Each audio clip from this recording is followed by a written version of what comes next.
Mike Harbour believes that smokers are getting the short end of the drag. If I go outside to have a cigarette, you get the little whispers and the little, sneers and jeers or whatever.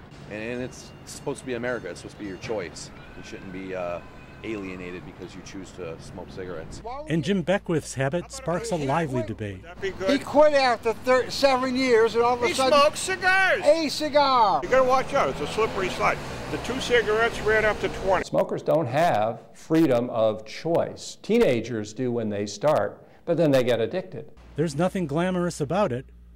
Smokers walk a long, hard road. And the product needs to be, substantially altered so it's not addictive.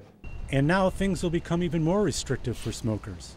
President Obama's recent signing of the Family Smoking Prevention and Tobacco Act allows the Food and Drug Administration unprecedented authority to regulate tobacco. Within the next few years, you'll see lower amounts of nicotine, a faithful accounting of ingredients, the banning of candy flavorings that appeal to children, and a blocking of such misleading labels as low tar and light. All of these measures taken to communicate the message that lighting up can be a very unlucky strike. But it ought to be easy for people to quit, and unfortunately the cigarette companies make it hard. The new legislation also means that tobacco companies will be required to put severe warnings and graphic images on packs.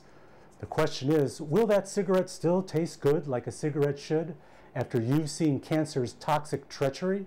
These examples are from around the world, where tougher controls on cigarette advertising have been in place for a number of years. You won't find any cool menthol flavors or pauses that refresh. In fact, some of the images are so grisly that we can't even show them to you, but their statement is very clear. 84% of smokers in Canada had answered yes to that question. Dr. Cummings says that a Roswell study proves that gruesome images on cigarette packs have already proven to be a great deterrent to smoking. Others are not so convinced. I think I could ignore the pack. I've ignored the Surgeon General warnings for years. For those smokers out there who are saying, oh, these warnings are interesting, get a coin, flip it.